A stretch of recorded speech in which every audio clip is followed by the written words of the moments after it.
What is up, everyone? I want to welcome you to the newest episode of WTF is happening with the Fed. This is your host, CK. I just want to give you a quick update before we get into the episode. Colin Harper, my amazing former co-host, is no longer with the show or Bitcoin Magazine. Colin is doing great things elsewhere and continuing to cover Bitcoin. I love Colin, and I'm so thankful for the time I got to work with him, and wish him the best of luck everywhere and in everything he does. Ansel Lindner, the host of Bitcoin and Markets, will be coming on as the permanent co-host for the show and resident historian / economist. Ansel is a fantastic Bitcoiner, fantastic analyst. He does a great newsletter as well as a great weekly podcast on Bitcoin and markets, and has been doing it for many years now. Ansel is going to bring an awesome element to the show where he does very, very deep research and has spent hours trying to understand Fed policy and what is happening. But before we get into it, let's talk about our sponsors. First and foremost, you know who it is. It is Swan Bitcoin. This is one of the best places to stack sats in America. They are available in 49 states, and they look nothing like Coinbase. They look nothing like Kraken. It is not a trading interface.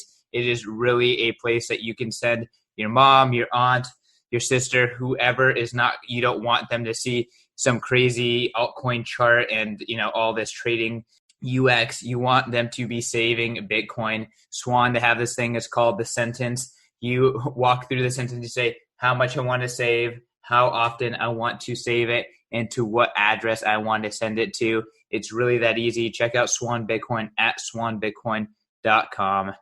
Next up, eToro. For those of you who are into trading, check out eToro. eToro is an amazing one-stop shop where you can buy Bitcoin and pull it off the exchange, but you can do so much more. You can index invest. You can test out your TA skills on a virtual platform where it has no real skin in the game, or you can copy trade the best traders. You are passively getting exposure to an active trading strategy. Check out eToro at eToro.com. Last but not least is Bisq. Bisq is an awesome application that enables you to buy Bitcoin and sell Bitcoin without having to register with the service. You download the Bisq software. You use the Bisq software to coordinate with other buyers and sellers, and you can buy Bitcoin in a very, very easy way from the safety of your home without having to participate in KYC or any of that other kind of registration activity. Highly recommend to give Bisq a try. Amazing open source project, amazing platform, and again, very, very easy to use. Check out Bisq. Without further ado, let's get right into the show with the great Ansel Lindner.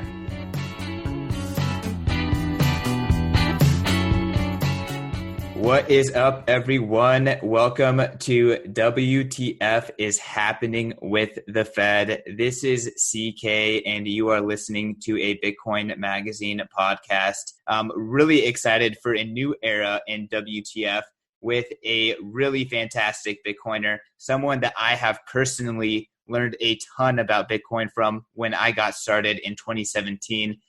Ansel Lindner is going to be joining me as a co-host and resident hobby economist. Ansel was on the show a couple weeks back and has probably the most popular episode of WTF so far. So I'm excited to bring Ansel back as the regular co-host. Ansel, welcome to the show, and thank you for coming back and being a part of the show. Woohoo! Thank you, Christian, for inviting me. I'm very excited for this opportunity, and this is my favorite subject, macroeconomics. So I'm ready to go. On your podcast, Bitcoin and Markets, your regular podcast, I'm a big fan of it. You have been talking about deflation and have kind of been giving the listeners a crash course on the Eurodollar system and how we are actually operating in it. Can you talk a little bit about that, and then maybe introduce, how we're going to build on those ideas on WTF? Yes. So my podcast, I've been doing it now. This month is 4 years. And just in the last couple months, I've been doing this series on deflation, a case for deflation, because as a gold bug coming in and then being a Bitcoiner, we have this Austrian mindset of QE is money printing. It's going to lead to inflation. And that kind of central idea underlies a lot of the arguments in the space. And I wanted to examine that. I wanted to say, hey, well, what if we're thinking about this all wrong? It's been 12 years of QE in the United States, and we haven't seen any inflation really. It's been 30 years of QE in Japan, and they're still not seeing inflation. So if we're not seeing inflation, do we really have money printing? And that kind of led me down this hole. And so I wanted to talk about it. And that's where that series on my podcast came from. So originally the Bitcoin and Markets show, my roots in that show are just dissecting the news, but from a Bitcoiner perspective, not necessarily the Fed's actions and monetary policy and stuff. I do sprinkle that in, but I felt like I was concentrating too much on that on my show, and I wanted to get back to more of the hot takes sort of thing. So this show is giving me an opportunity to do both, and I'll be able to do the hot takes on Bitcoin and markets and then dive deep into the macro stuff on WTF. So I'm excited to do both of these things. Awesome. Well, let's jump into what we're talking about today. When I asked you about, what is the most relevant topic, you brought up this decision by the German courts, essentially countering the QE activity that the ECB has been doing the last few years. Can you, lay the groundwork of what has just happened in Europe? I'll try to. So I think that the two biggest possible black swans out there are CCP breaking up or having some sort of revolution over there in China, and also the Eurozone. So I think the Eurozone is much more fragile than a lot of people want to admit, and it's gigantic. So if there's a problem with the Eurozone, I mean, what's going to happen monetarily throughout the world? I mean, the dollar is going to get way stronger, right? Because the euro is going to not be around anymore. Anyway, that's why I think that this court case with Germany is really important. What happened was, this was at the end of 2019, the EU started buying like sovereign debt directly as part of their QE. And that went into the German courts and they were fighting it. And then the German court found that this was illegal, that the ECB can't do that according to German law. And that's a big deal because the German courts are supposed to be subordinate to the EU courts, but this turns it on its head. And the German courts gave the ECB 90 days to stop. And if they don't stop, then we don't know what's going to happen. Of course, the ECB replied and they said, why are you even bothering us with this? We're not going to address it anymore. This is the last time we're going to talk about it. Kind of, a slap in the face of German sovereignty. So I think it's going to come to a head, and this might not be the thing that tips over and makes the Eurozone break up, but it's definitely going to be a rallying point for Hungary, Poland, Netherlands, some of these other similar countries or with similar ideas about the ECB. They might form some sort of coalition or something to fight what the ECB is doing. And it's going to get ugly, I think. I've been reading and studying The Sovereign Individual and the ideas in that book a lot. And it's really underpinned around nation states and these, large organization of nation states like the ECB breaking up into smaller jurisdictions. And you definitely, I feel like, can see that in Europe first. But I suspect that in the United States, we're going to start to see it eventually. So it's really interesting to kind of like see these conflicts within the Eurozone as like a precursor to what might happen across the globe. Yeah, I think that's another possible black swan is the maybe like Texas seceding or California or something. But it's harder because what currency would they use? They would probably still use the dollar. But Germany can go back to the mark. There's history there. But the euro's only been in circulation for 20 years. So they can easily go back to the mark. And Texas can't do that. Another thing is studying the repo markets recently, the base plumbing of the system. There is repo stuff for U.S., like a basket of collateral in the U.S. and it's designated as U.S. general collateral. There's also baskets of collateral in Europe, and it used to be before, from like, I don't know, maybe late 90s to 2008, there was a basket of European collateral. So it was just EU general collateral. But since 2008, it's already broken up. So now there's Italian general collateral, German general collateral, French general collateral. It's already like they're almost admitting that the monetary system over there, the Eurozone needs to break up. So it's much easier for them is what I'm trying to say. But I could see something happening in the United States as well, but not in the near future. That's far down the road. Yeah, maybe Bitcoin is a lot more important before it becomes viable in the US.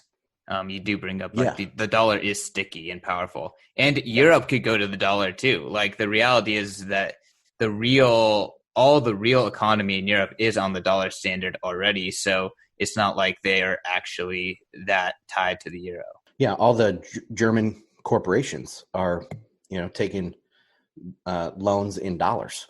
Same with every big corporation in the world. It's a big problem with heavy export countries. Also countries that have big shipping industries and import-export type things. Greece comes to mind.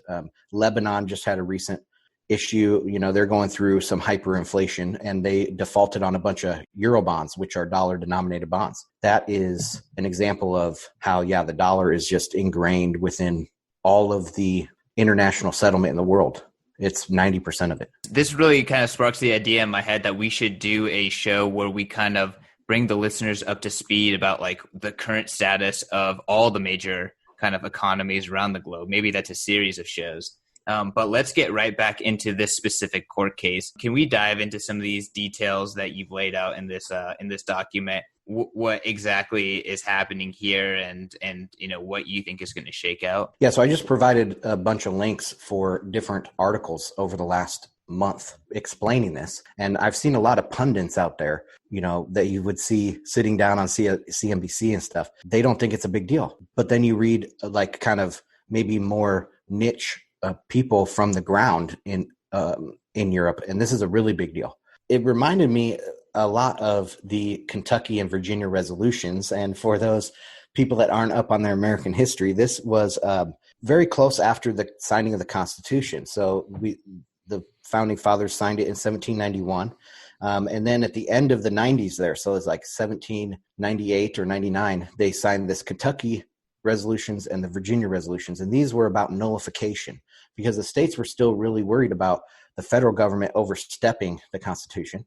And so they wanted to put down in writing that, no, if we don't like this, we can opt out, right? And it just makes me, or the German situation here, they're kind of nullifying EU stuff, especially the ECB specifically here.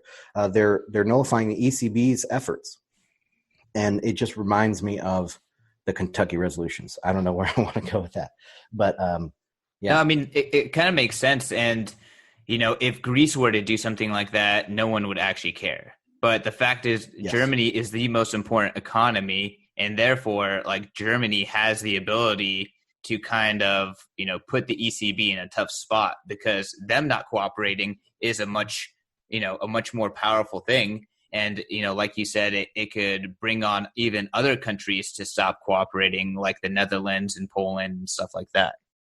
Yeah, there's been this thread throughout the last maybe decade about a northern versus a southern Eurozone.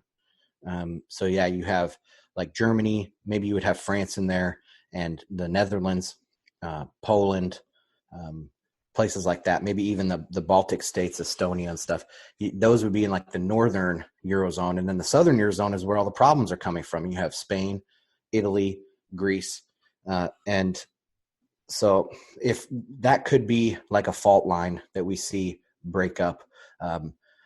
Poland has been really hard line, Hungary as well, just very recently. And that's why I said that I think they could jump on board with, backing the German courts over the European courts. And I don't know how they vote on this stuff, but if there is some sort of vote, you can see like a political divide that would be building within the monetary union, which would be very negative for the euro and very positive for the dollar. It would also be positive for Bitcoin, of course, and gold. It's really interesting seeing this play out, and I mean the north-south divide would be very interesting. Like, what would the South look like? That couldn't even that would be a significantly downgraded state or jurisdiction in terms of like its place in the world. Yeah, I mean, they probably wouldn't stay together because I don't see like Spain wanting to pay for Greece's debts, right? So they probably wouldn't stay together. If there is going to be some sort of core monetary union, it would be just the North. It'd be really hard to do that because, I mean, just think about how tight it is right now. Brussels is in control of so much, and all these governments have basically gotten on their knees for the European Union. Well, what happens or how would that be built into a separate, smaller union? I don't think it could be. I think what would happen is just Germany just peeling off, and they would agree. Like I was in college when a lot of the Title IX stuff was going on. I don't know if you are familiar with that. And so I was in the Big 12, and I was a swimmer. So I was a collegiate swimmer, and all of the Big 12 schools got together and they cut their men's swimming program the same year. So it was like, hey, if you cut because they all had to cut something. They're like, okay, what are you going to cut? What are you going to cut? So they were colluding and they decided all to cut the swim team. And I just think about like the European Union, they could, like, Poland could come and be like, okay, hey, we'll leave if you leave. And, they can collude to all leave at the same time and go back to their national currencies. I think that might be something like that. Okay. So you don't think that there is a north-south divide. You think that the northern countries, just like the UK did, is going to just say, see you later?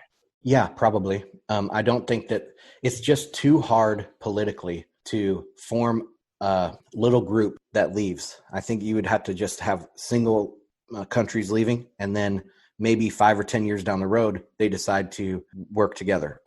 But I don't think they would all leave together and keep a euro or like a euro north. I don't think that would happen. But there is definitely a political divide. Like, you can just tell the South versus the North.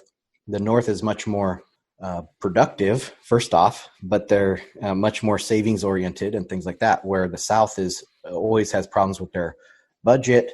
They're not as productive. And so there's definitely this political divide between North and South. When you're talking about these countries, how they would potentially leave or how that scenario could shake out, I kind of think about the US and how states would break up. And I actually think it's kind of the opposite. If states were to break up, I think they would break up as a coalition. Like, I can see the West Coast saying, see you later.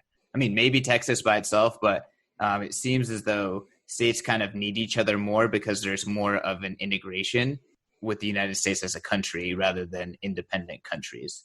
In terms of the ECB versus the Fed, those are also different. They kind of also have different priorities. Can you talk about, from a economic and monetary perspective, how do these things differ?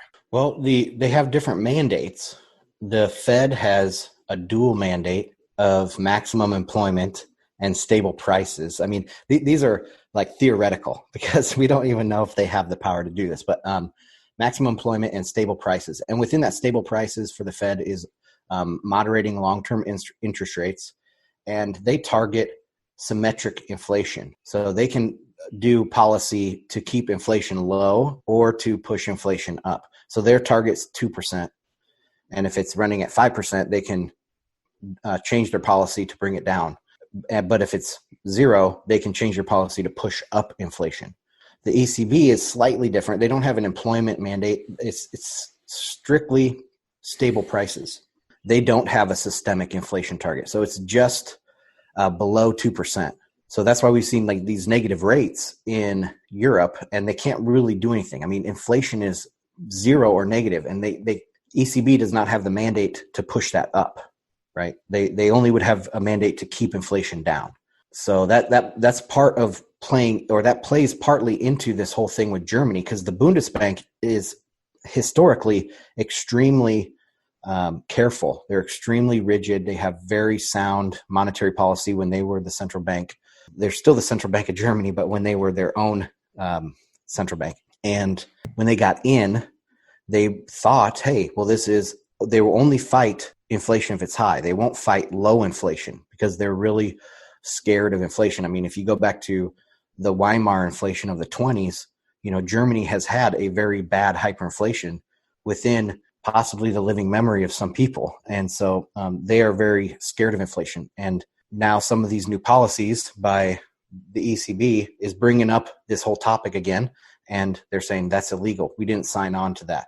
You can't try to make inflation go up. So that's kind of ties that together. The ECB wants to do QE and they want to do all these things, but because of these, scars in the German memory and in their policy, they, they're like, whoa, like now you're going too far. Like this is where we're not comfortable. Again, like we said, Germany is such a powerful country in this scope. Them or France are the only countries that could do something like this, and it would matter. Anyone else is truly a subordinate to the ECB. Yeah, and there's also a little bit of we've had enough sort of feeling because they're the powerhouse economy in Europe. I don't know how much bigger they are than France, maybe 25% at least bigger than France. And so they've carried a lot of the ECB. They've carried, Greece and Italy and Spain. They've carried a lot of that on their own backs. And now they're like, okay, we've been paying up, and now you want to try to make my inflation go up? We've had enough. It's not a good sign. It kind of, to me, it says, this is not just an elite revolt. Like the elites of Germany aren't the only ones that want out of this. I think it's kind of throughout their society. If they probably had a vote today to leave the European Union, it would be pretty close. I bet it'd be right around 50-50. And that's just at the start of this coming depression. By the end of this depression, by like 2 or 3 years from now, I bet that will swing, 60% would vote to leave if they got to vote. Wow. I mean, like in the 20s could be the breakup of Europe. Like I personally think that Europe by far has the closest chance of changing from a jurisdictional perspective. And then what would you say would go, how would that affect Bitcoin and how would that affect the dollar? That kind of thing. What do you see? So, I mean, this is interesting. Like my interest in the dollar has never been higher. My interest in Bitcoin has never been higher. I think both of those things are ripe to dominate the next 10 years. I don't know. Like, really, I think the dollar is already dominating, and I think Bitcoin's role in dominating is going to continue to increase because the main difference between Bitcoin and the dollar is liquidity and permissionlessness. And Bitcoin is infinitely more permissionless than the dollar. And I think that is going to allow Bitcoin's liquidity to continue to increase to a point where now liquidity-wise, they effectively serve the same role. And then that's when I think it gets really interesting for Bitcoin. So Bitcoin's going to be side by side with the dollar, or growing side by side with the dollar for a long time. But once Bitcoin kind of gets to the point where it is just as useful, then there's no reason to use the permission system anymore. So when does Tether overtake Ethereum is the question. Because I've thought for a long time that, it's Bitcoin versus the dollar long term. And I mean, you might throw gold in there as well, but Bitcoin versus the dollar. And it is only right to gold have can't Tether. Upgrade. What's that? Gold can't upgrade. The dollar can upgrade. Like, I think that's something that people don't fully appreciate. The dollar is upgrading and getting with the times. And it's in a free market methodology too. I've had to change my thinking over the last year or so is just how much of a free market the global dollar system is, because the Fed isn't in charge. Nobody's in charge of this global dollar system. And so when you get down to the bare bones of it, yes, it's free market. It's a crazy thing, but it's a free market because it's shadow. Like if people knew what's going on, as people learn more about the euro dollar system, then I think it'll be much harder or the governments will start coming in more into this system and trying to regulate it. But getting back on the Tether thing, I've waited for Tether to become the number 2 coin in this ecosystem because it's Bitcoin versus the dollar. That's it. That's the only thing, competition that matters. And again, props to you. Like, I've been listening to Bitcoin and markets for a long time, and some of the things that you were most right about, or one of the things that you're most right about is Tether. You're right about a lot of things. I really do think that your analysis in the Bitcoin space is unparalleled. But oh, thank you. Jeez. But in terms of Tether, like, you were spot on with Tether, like very, very early. Like, Tether is the most important stablecoin here, or is the most important altcoin. It's Bitcoin and Tether. You even just I think accurately described Tether's role to Bitcoin in the crypto ecosystem very early on. And you were talking about stablecoins becoming extremely important and potentially bigger than Bitcoin in the short to medium term early on. Like, I'm talking about 2018, you're talking about this stuff. Mm-hmm. So how are you so early to Tether, and how are you so early to understanding the dollar, even though your understanding has evolved a lot recently? Well, I kind of come at it from a anarchist perspective. And I think of this technology, what's really going to take off is when you can route around problems, right? Route around regulation. And Tether was doing that. They were being fought in court. They were being chased around the world. Their bank accounts were hopping here and there. And everybody was like, oh, Tether's insolvent, Tether's insolvent. And I never believed that.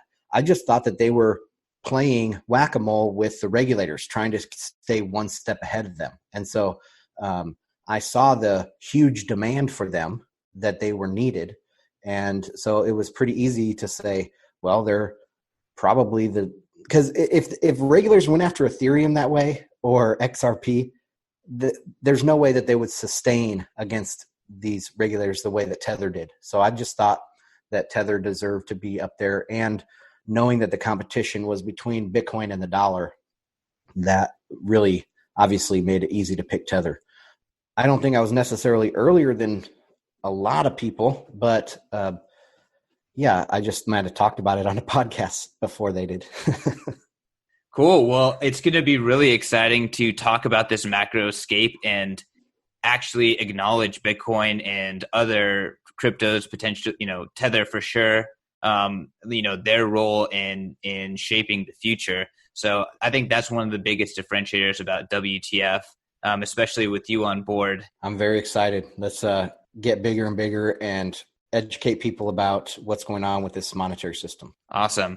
Ansel, why don't you tell people where they can find you and your other great work? You can find me on Twitter at Ansel Lindner, or you can look up the podcast. My other podcast is Bitcoin and Markets. It's everywhere that you find podcasts, on YouTube as well.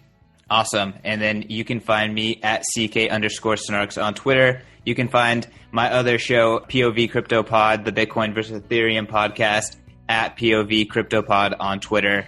Please rate and subscribe Bitcoin Magazine podcast. You're listening to this show on the Bitcoin Magazine podcast feed. And check out Bitcoin Magazine at Bitcoin Magazine. Thank you, everyone, for listening. Peace.